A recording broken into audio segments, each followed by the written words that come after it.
Warriors fans, this didn't come with a siren. Didn't come with a staged photo in front of Chase Center. It came in pieces. Roster choices, cap discipline, how this front office talks about Steph's window, which young guys they protect, which mid-tier names they refuse to overpay. And now the phrase that was once just talk show bait is sitting on your screen. Warriors confirm Giannis. So let's be very clear. Right now, fan to fan, no clickbait nonsense. No lazy fantasy talk. What Golden State has confirmed isn't a done trade with Milwaukee. It's something a little quieter, but just as serious for where this franchise is headed. This is Warriors News Fan Report. I'm here with you like always. One of you, living this timeline with you. And tonight I'm laying out exactly what this organization has just told us about its plan, why Giannis Antetokounmpo is at the center of that conversation, how it ties into the second apron reality, what it means for Steph, for the kids, for every rumor that's going to hit your feed for the next year. Stick with me, because if we're going to throw that headline around, we're going to respect your intelligence and explain every layer of it. Start on the floor, not on the spreadsheet. The version of the Warriors we're watching now is not the chaotic half-in, half-out identity crisis from the double timeline era. This group has a much clearer backbone. Stephen Curry is still the sun. He bends defenses, controls pace, and gives the franchise legitimacy every single night. Around him, Golden State has committed again to real veteran basketball. Size that can guard, wings who know how to rotate, bigs who can pass and think in Kerr's system, and a shorter list of young players who actually fit instead of a dozen prospects waiting for minutes that never come. They've moved away from pretending the future and the present can be fed equally every possession. Every move has nudged this roster closer to being what you need to be in a brutal West.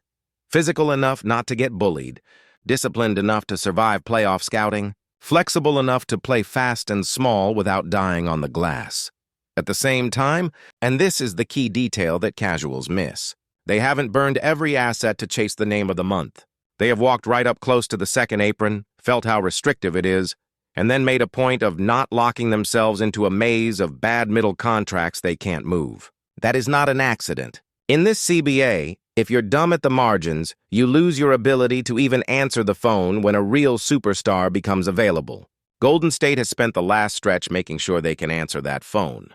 Now zoom out and look at Giannis. Two-time MVP, Finals MVP, one of the most dominant paint forces this league has ever seen. Still in his prime years, still under contract with Milwaukee, still publicly repeating the same core value. Winning comes first.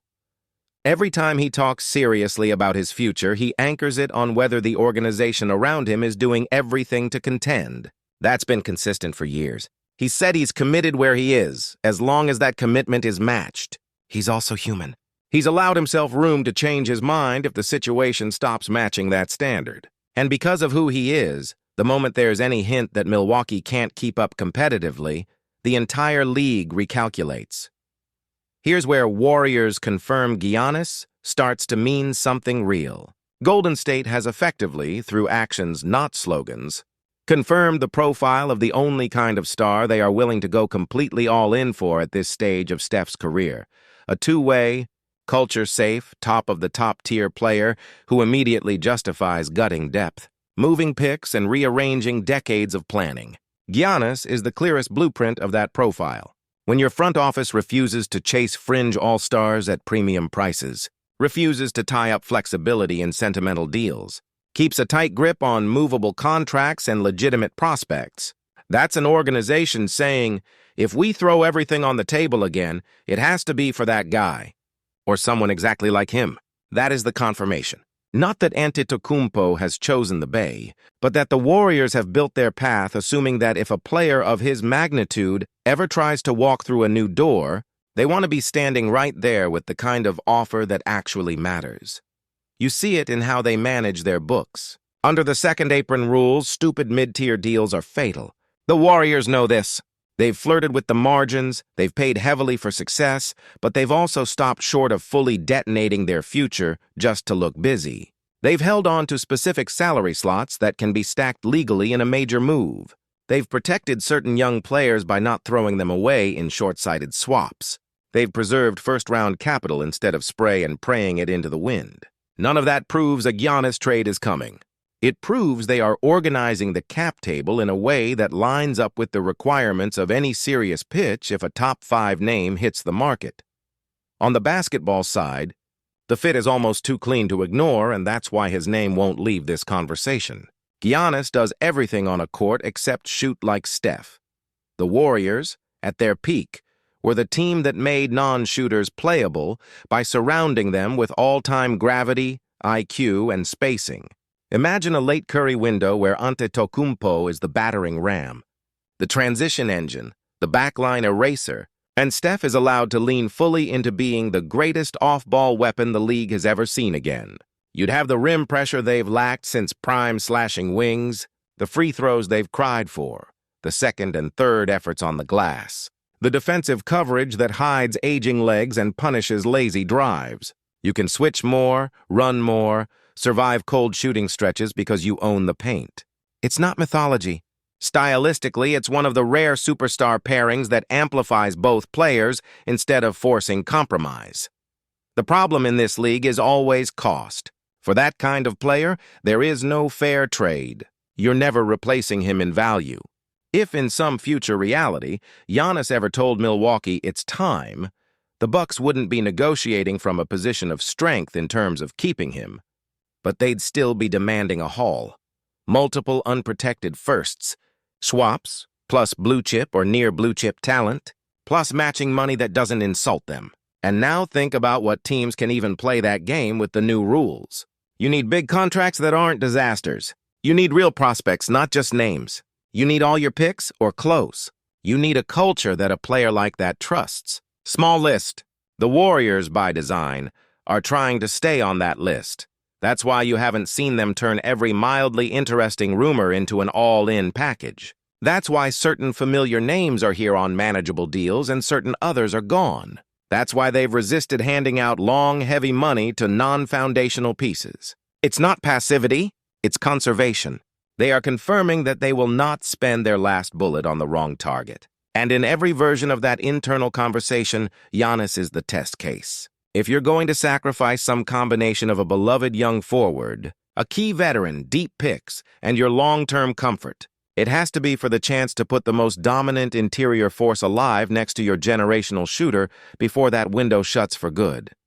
Now, let's kill the lazy reading for a second. Confirming Giannis does not mean there is a secret agreement. It does not mean he has asked out. It does not mean Golden State is tampering its way to some inevitable super team. He's under contract. Milwaukee, as of now, is still built around him and still capable of contending when healthy and locked in. This is not a video telling you, it's done. This is a video telling you what the Warriors just showed us with their restraint. If that situation ever fractures, if injuries, playoff exits, roster moves, or internal fatigue push Giannis to test what else is out there, the Warriors have quietly committed to being structurally ready. They have confirmed they're keeping that lane open, and that matters to us as fans because it tells you this front office is not asleep at the wheel with Steph's final years. They're not wasting time, but they're not confusing movement with progress either. They've built a roster that can compete right now and still be the spine of a mega offer tomorrow. They're walking the fine line between loyalty to the guys who helped create the dynasty and realism about what it takes to win in 2026, not 2016. That's hard. That's cold. That's what real organizations do. You don't owe the timeline a fourth-choice star. You owe it a chance at something truly special or a roster that can still fight without regret. Picture what it would look like if the door actually cracked. You get a call. Giannis is ready. The Bucks are listening. All of a sudden, those contracts you kept clean have purpose. That young player you refused to dump for a rental becomes core bait. Those unprotected picks become leverage instead of regret. You're not calling with a pile of bad deals and praying. You're calling with a real offer. Star-level salary going out, ascending talent coming in for them, serious draft capital, plus a destination that Giannis could reasonably accept both on and off the court. That's the calculus the Warriors have lined up. And if the door never opens, they haven't destroyed themselves waiting. That's the balance. From a culture standpoint, it tracks even more than people on the outside realize. Steph's presence still sets the tone every single day, not just in commercials or montages, but in the way he shows up early, works, talks to the 14th man the same way he talks to an all-star, and keeps the temperature of the locker room steady when the schedule, the media, and the noise try to pull the group apart. Draymond's voice, when he's locked in, still matters. He's the guy calling out coverages, demanding focus in film, setting physical standards that tell opponents they're not walking into a soft, corporate version of the Warriors. Steve.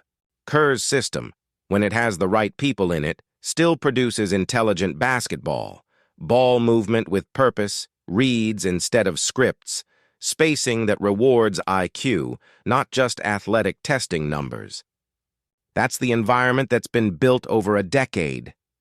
Giannis has always been clear about what he values: accountability, hard work, an organization that treats winning as a non-negotiable and doesn't coast on banners or branding. Even in their messy seasons, Golden State never stopped being that at the core. They got tangled in timelines and contracts, but the standards didn't disappear. So when people around the league quietly ask, if he ever really looked around, where would actually make sense? The Warriors aren't just a meme answer. They land on the short list of logical fits in terms of culture, expectation, and basketball seriousness. The difference now is that the organization's recent decisions finally match that perception. They're not just a fun, theoretical landing spot built on vibes and past glory. They're acting like a group that intends to belong in any real conversation that might happen if a generational player tests the market. There's another angle you can't ignore at all. The second apron is not just a number, it's a punishment for nostalgia, laziness, and ego. It's built to destroy teams that cling too long to yesterday's story, that overpay role players because they feel like part of the family, that stack long, inflexible deals around a couple of stars and then pretend they're surprised when there's no way out. For a stretch, it absolutely looked like Golden State was drifting toward that trap for good. Sentimental extensions, overlapping skill sets, money tied up in guys who weren't moving the needle enough. The risk was waking up one summer and realizing they were locked above the apron with no picks, no flexibility, and nothing to offer when the next true superstar earthquake hit the league. Lately, though, you can see the course correction. Non-essential deals are shorter and cleaner. They're avoiding that dangerous mid-tier bloat that is impossible to move under the new rules. End-of-roster spots are going to cheap vets who can actually play a role, or young players with real tools and real trade or development value, not feel-good projects being protected just because they were draft hits in a different context. That kind of discipline is not glamorous. It doesn't trend. It doesn't get 1 million views on a graphic, but that's exactly how you keep enough oxygen in your cap structure to one day inhale a contract the size of Giannis Antetokounmpo's and still stand upright. You can't just decide, let's trade for him out of nowhere. You have to spend years not screwing up to earn the right to even sit at that table. And that is what's different now. This version of the Warriors is slowly rebuilding its ability to make one massive targeted move without collapsing everything else. All of this circles back to you and to that headline that's flying around. Warriors confirm Giannis is not about tracking flights, reading lips on the bench, or pretending there's a handshake deal in some secret tunnel. It's about the front office finally showing its hand on philosophy in a way that's impossible to miss if you connect the dots. They have confirmed that if they swing huge again, if they put real pieces, real picks, real emotional capital on the line, it will only be for someone who lives in that top stratosphere of impact and fit, someone who amplifies Steph instead of replacing him, lifts both sides of the ball, accepts a demanding veteran-heavy culture, and is worth every painful part of the price. Giannis is the clearest, cleanest example of that idea walking around the league right now. Maybe that door opens one day, maybe it stays bolted shut and he retires where he is. That part is out of Golden State's control. What is in their control is not wasting their last bullet on the wrong name.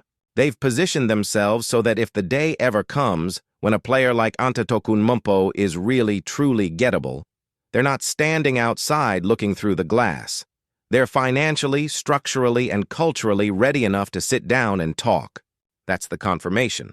Direction, not destination. Before I close this with my own view, I want you pulled fully into this, because this community isn't built on people who only spam trades in the comments. It's built on fans who understand how roster building, cap rules, age curves, and risk actually collide. You know Steph doesn't have 10 prime years left.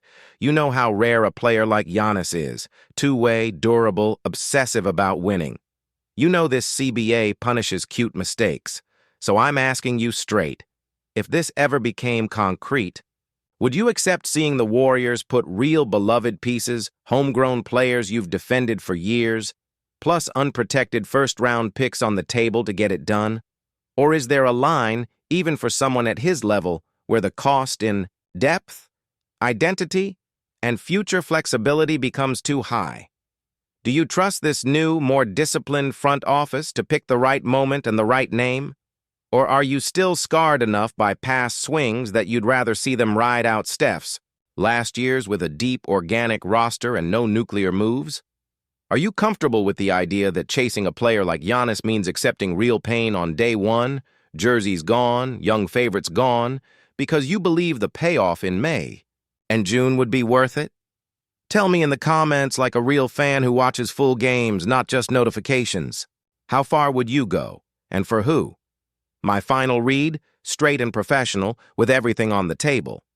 What Golden State has confirmed right now is not that Giannis Antetokounmpo is coming, it's that only players in his tier justify an all-in move, and every smart decision they've made lately is about preserving the ability to act if that path ever appears, without torching the present if it doesn't. They are trimming the fat, respecting the second apron, protecting their best assets, reinforcing the culture Steph built, and aligning their ambition with reality instead of nostalgia.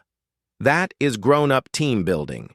It honors the end of Curry's prime by refusing both panic and complacency. If you want to keep getting this kind of clear, honest breakdown without fake done deal thumbnails, stay with us. Subscribe to Warriors News Fan Report, hit the notification bell so you don't miss the moments that actually matter. Drop a like so more of Dub Nation that thinks like you finds this space. Share it with that friend who jokes about Giannis to the Warriors but never really understood how it could or couldn't work. And keep close.